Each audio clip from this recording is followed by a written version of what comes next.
यह कहानी गांव के एक गरीब सीधे साधे खूबसूरत लड़के की है जिसके पास परिवार में उसके माँ बाप भाई बहन सभी थे। परंतु दुख की बात यह थी कि उसके माँ बाप बहुत गरीब थे। इतने गरीब कि बड़ी मुश्किल से उनका गुजारा हो पाता था। वह लड़का पढ़ने में काफ़ी तेज़ और समझदार था। एक दिन की बात है, खेल खेल में गांव की एक खूबसूरत लड़की से उसे प्यार हो गया। वह लड़की काफ़ी अमीर घर की इकलौती बेटी थी।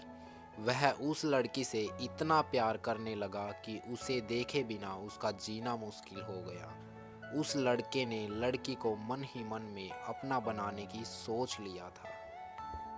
वह लड़का कई बार अपने प्यार का इजहार करने की कोशिश करता मगर कर नहीं पाया। कई बार प्रेम पत्र लिखा लेकिन वह उसे दे नहीं पाया, क्योंकि उस लड़की के नज़दीक जाते ही उसका दिल जोर जोर से धड़कने लगता था और वह घबराकर अपना इरादा बदल देता था। शायद उसके मन में एक डर था कि कहीं वह इनकार न कर दे या उससे नाराज ना हो जाए। वह किसी भी कीमत पर उसे खोना नहीं चाहता था। देखते ही देखते 3 साल बीत गए मगर वे अपने प्यार का इजहार ना कर सके। बस जहाँ रहते वह एक दूसरे को देखने के बहाने ढूंढते रहते। वह लड़का गरीब था और लड़की बहुत अमीर। शायद यही सोचकर उसकी अपने प्यार का इजहार करने की कभी हिम्मत नहीं हुई, मगर उसका प्यार बिल्कुल सच्चा और पवित्र था। उसने कभी भी उस लड़की के बारे में गलत नहीं सोचा और ना ही उसे कभी गलत नियत से छूने की कोशिश की। हाँ, कभी कभार वे हंसी मजाक कर लिया करते थे, परंतु उन्होंने कभी भी एक दूसरे से अपने प्यार का खुलकर इजहार नहीं किया। इधर धीरे धीरे उस लड़के के घर की आर्थिक हालात बिगड़ने लगी थी। अपने माँ बाप और छोटे छोटे भाई बहनों का एकमात्र सहारा होने की वजह से उसके ऊपर घर की जिम्मेदारी आ गई थी और वह इस जिम्मेदारी को समझता भी था। अंततः पैसा कमाने के लिए वह शहर तो चला गया, लेकिन वह 15 साल का लड़का दिन भर काम करता और रात भर उस लड़की की याद में रोता रहता। ऐसे ही करीब 3 महीने बीत गए। एक दिन उसका दिल ऐसे उड़ा कि वह काम छोड़कर शहर से अपने गांव भाग आया। गांव आकर वह देखता है कि उस लड़की की शादी कल ही होने वाली थी। अब तो उस लड़के को ऐसा लगा कि उसकी सारी खुशियाँ, सारी दुनिया ही उजड़ गई। लेकिन वह क्या करे, एक तरफा प्यार था और एक भाई और एक बेटे का फर्ज था। और दूसरी बात कि उसने तो कभी उसे अपने प्यार का इजहार भी तो नहीं किया था, इसीलिए वह उस लड़की को भी दोष नहीं दे सकता था। इसके अतिरिक्त उसके पास और भी कई सारी मजबूरियां थी। वह आर्थिक रूप से इतना सक्षम भी नहीं था कि अपने महबूब को जीवन की सारी खुशियां दे सके। दूसरी तरफ वह अपने गरीब परिवार का आखिरी सहारा था। आखिरकार उसने अपना फैसला कर लिया कि उसे अपने बूढ़े माँ बाप और छोटे भाई बहनों की खुशी के लिए अपने प्यार की कुर्बानी देनी ही पड़ेगी।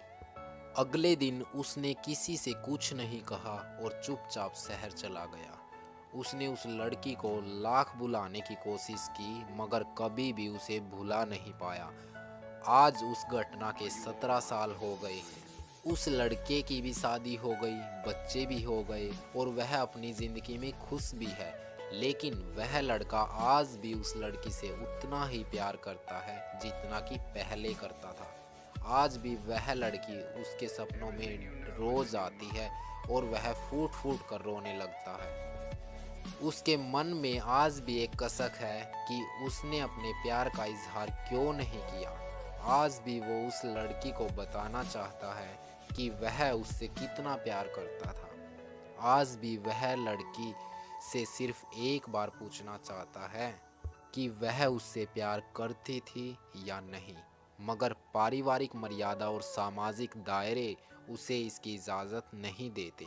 लेकिन वह उस लड़की से कल भी प्यार करता था, आज भी करता है और हमेशा करता रहेगा। इस कहानी से हमें क्या सीख मिलती है? नंबर 1, अगर आप किसी लड़की से सच्चा प्यार करते हैं तो ज़्यादा इंतज़ार ना करें, क्योंकि वक्त का कोई भरोसा नहीं है कि कब क्या हो जाए, वरना आपको भी जीवन भर एक कसक के साथ जीना पड़ेगा, क्योंकि ना तो बीता हुआ कल वापस आता है और ना ही ये ज़िंदगी दोबारा मिलती है।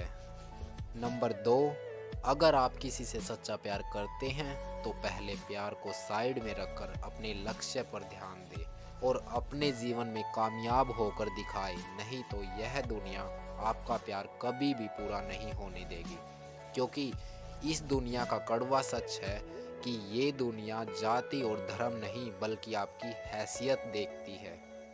नंबर 3, अगर आपको अपने प्यार और अपने परिवार में से किसी एक को चुनना पड़े तो बेशक अपने परिवार को ही चुनना, विशेषकर तब जब पूरा परिवार आप पर ही आश्रित हो, क्योंकि आप अपने माँ बाप के लिए पहला प्यार हो। आपके माँ बाप आपकी खुशी के लिए हज़ारों कुर्बानियाँ देते हैं। इस सारी पृथ्वी पर आपके माँ बाप से ज़्यादा आपको कोई प्यार नहीं कर सकता। इसीलिए अपने माँ बाप की खुशी के लिए अपने प्यार को कुर्बान कर देना ही आपके लिए बेहतर होगा।